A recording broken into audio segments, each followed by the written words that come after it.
Nongere masuze mbifuriza ibihe byiza, mbifurize kugubwa neza, mbifuriza gukomeza kugira ibihe byiza.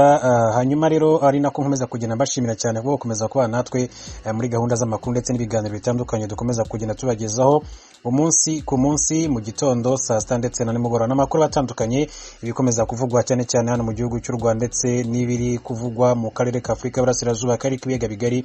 Niki nuhe mwuka ukomeje kugenda uvugwa, niki kiganje mu bitangazamakuru byaho mu by'ukuri, niki rero kishi inyuma y'ibikomeza kugenda byandikwa cyangwa se bikomeza kugenda bivugwa yaba hano mu Rwanda cyangwa se no mu karere ka Afurika y'Iburasirazuba, karere k'ibiyaga bigari. Hanyuma tukareba ingingo ku yindi, hanyuma tugakomeza rero kugenda tuganira mu by'ukuri kuri ayo makuru abatandukanye bakomeza kugenda avugwa.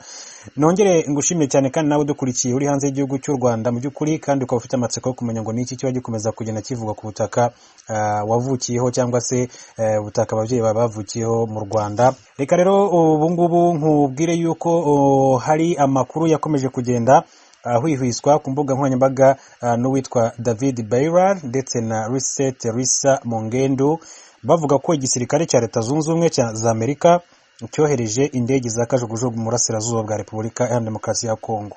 Hanyuma rero aya makuru yaba ariyo, ukuri kwaba ari ukuhe? Ese nibyo koko igisirikare cya Leta Zunze Ubumwe za Amerika cyaba cyaramaze kohereza indege zikomeye cyane za Rutura ku butaka bwa Repubulika ya Demokarasi ya Kongo ihana imbibi n'igihugu cy'u Rwanda? Yaba yarazohereje kubera izihe mpamvu? Ese aya makuru yaba afite ukuhe kuri? Ni amakuru mu by'ukuri yakwirakwijwe yashingiye ku butumwa bwa Ambasaderi Kerry Craft uhagarariye Leta Zunze Ubumwe za Amerika mu muryango w'abibumbye UN, yagejeje ku kanama gashinzwe umutekano ku isi tariki ya 6 Ukwakira 2020. David Bayrar yagezeho anavuga ko umuryango w'abibumbye ngo ugiye kongerera ubushobozi ingabo zayo ziri mu butumwa bw'amahoro muri Repubulika ya Demokarasi ya Kongo MONUSCO, woherezayo abandi basirikare bagera ku 10,000 ngo ibyo rero byatangajwe na Ambassador Kerry Craft.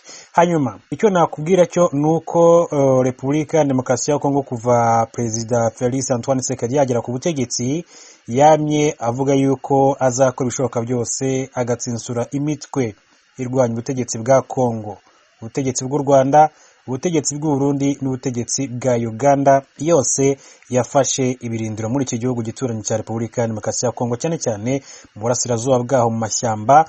Igihugu rero gifite imitwe myinshi cyane ibarizwayo. Hanyuma rero kuri no ku Risa Mongendu avuga ko izi ndege ngo zamaze kugera ku butaka bwa Repubulika ya Demokarasi ya Kongo. Mu butumwa yanditse ku rukuta rwe rwa Facebook tariki ya 13 Ukwakira 2020, yagize ati amaherezo ingabo za Amerika zasesekaye ku butaka bwa Repubulika ya Demokarasi ya Kongo ziyobowe na Perezida wa Repubulika Felix Tshisekedi, nyuma yo gutangaza operation ikomeye yo kurandura imitwe yitwaje intwaro mu burasirazuba.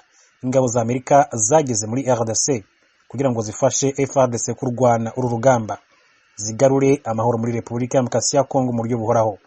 Aya makuru yo kohereza rero indege z'intambara muri iki gihugu, urubuga rwa Congo Check rukora ubucukumbuzi ku kuri kw'amakuru akemangwa rwatangaje ko ari ikinyoma gikomeye cyane rushingiye ku mafoto y'indege za kajugujugu zo mu bwoko bwa Mi-28 Havoc agaragara mu butumwa bwa David Bayrar na Risa Mongendu, kuko ngo ataraya vuba. Ruvuga ko ayo mafoto ari indege z'igisirikare cy'Ubwongereza zari zigiye mu myitozo muri Norvege, nka kimwe mu bihugu bigize umuryango wa NATO. Avuga ko rero kohereza kandi abandi basirikare bagera ku 10,000 muri Repubulika ya Demokarasi ya Kongo ngo zunganire MONUSCO, nayo uvugira izi ngabo ziri mu butumwa bw'amahoro Matthias German nawe ngo yayamaganiye kure kuko ngo ni ikinyoma gikomeye cyane. Icyo rero Ambassador Craft Kerry yavuze mu ijambo yagejeje ku kanama gashinzwe amahoro ku isi tariki ya 6 Ukwakira, yavuze gusa ko umutwe udasanzwe wa MONUSCO ugiye kongererwa ubushobozi bwo kurwanya imitwe yitwaje intwaro ibarizwa mu mashyamba yo mu burasirazuba bwa Repubulika ya Demokarasi ya Kongo yamaze imyaka itari mike ndetse kandi ikabivuka umunsi ku wundi. Icyo ibigamije ni uguhungabanya umutekano, nubwo rivuga yuko ishaka gukura ubutegetsi bwa igihugu cya Kongo, igihugu cy'u Rwanda, igihugu cy'u Burundi, igihugu cya Uganda. Igihugu cya Repubulika ya Demokarasi ya Kongo ni kimwe rero mu bihugu binini cyane ku mugabane wa Afurika kandi gifite amashyamba menshi cyane, akaba ari nayo mpamvu gikunze kuba indiri y'inyeshyamba nyinshi cyane, kuko niyo zigiyeyo zikomeza ibikorwa byazo bisanzwe, ibikorwa by'ubuhinzi, ibikorwa by'ubucuruzi, kubera yuko aba ari ahantu hanini cyane. Gusa nubwo ngo Czech ndetse na Matthias Gilman bemeza ko aya makuru ari ibinyoma, nta gihe kinini Leta Zunze Ubumwe za Amerika zisezeranya Repubulika ya Demokarasi ya Kongo kwiyubakira igisirikare kitajegajega. Ibi rero byakomeje kugenda bigarukaho mu myaka yashize, aho Leta Zunze Ubumwe za Amerika yakomeje kugenda isezeranya iki gihugu cya Repubulika ya Demokarasi ya Kongo kwiyubakira igisirikare mu by'ukuri gikomeye cyane kitajegajega, kuko Repubulika ya Demokarasi ya Kongo nubwo ari igihugu gifite abaturage batari bake, ariko mu by'ukuri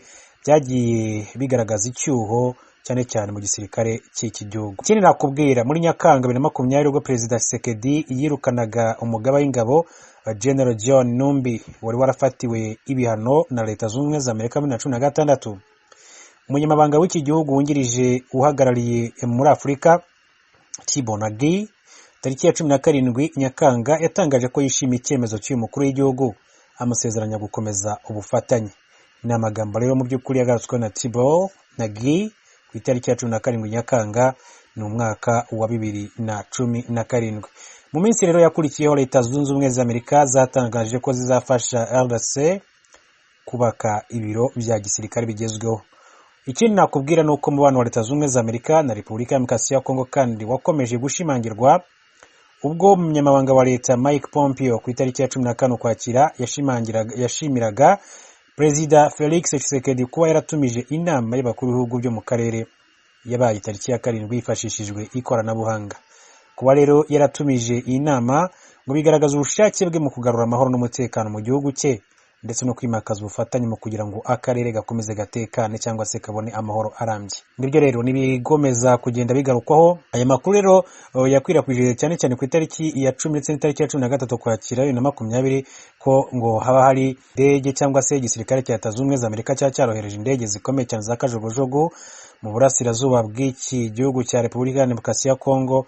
Ni amakuru kugeza kuri ubu ngubu adafitiwe gihamya, gusa hari abavuga ko bishoboka nko ku rugero rwa 60%, ariko 40% bikavuga yuko bishobora kuba ari ibinyama byatangajwe ni David Beirar ndetse na Teresa Mongendu.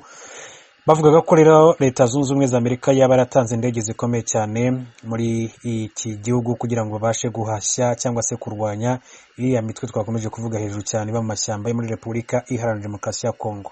Ikindi kintu wamenya muri aka kanya ni uko Leta Zunze Ubumwe za Amerika zakomeje kuba hafi y'iki gihugu gituranyi, nubwo uretse amasezerano navuga yo mu nyandiko cyangwa se aturuka mu by'umuntu avuga, ariko wenda wagera ku bijyanye n'ishyirwa mu bikorwa ry'aya masezerano ugasanga ari gake ashyirwa mu bikorwa.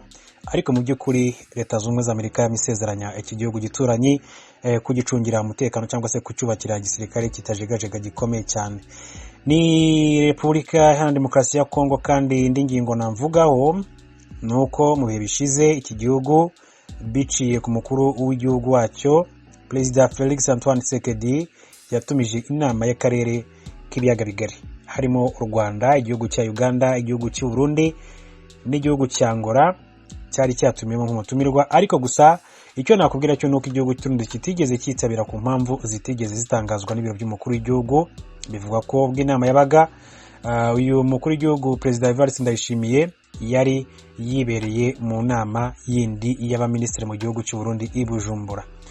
Hanyuma ni umutekano wakunze kutavugwaho rumwe cyane cyane muri aka karere k'ibiyaga bigari, aho bivuga ko izi nyeshyamba cyangwa se aba bose baba bari muri aya mashyamba muri Kongo haba harimo abarwanya ubutegetsi bw'igihugu cy'u Rwanda. Kuva u Rwanda rwabona rwakwibohora mu mwaka w'1994, harimo abanyarwanda batishimiye igikorwa cyakozwe n'ingabo za RPF bahita bajya muri aya mashyamba yo muri Kongo. Kugeza na n'ubu baracyarwigerageza gushaka kurwanya ubutegetsi bw'igihugu cy'u Rwanda, nubwo bisa nkaho byabagoye. Ikindi ni ingabo n'abarwanya ubutegetsi bwa Perezida Museveni ADF naro, harimo abarwanya ubutegetsi bwa Perezida Evariste Ndayishimiye cyangwa se n'ishyaka riri ku butegetsi rya CNDD-FDD bitwa Red Tabara bahoze baherutse no gutangaza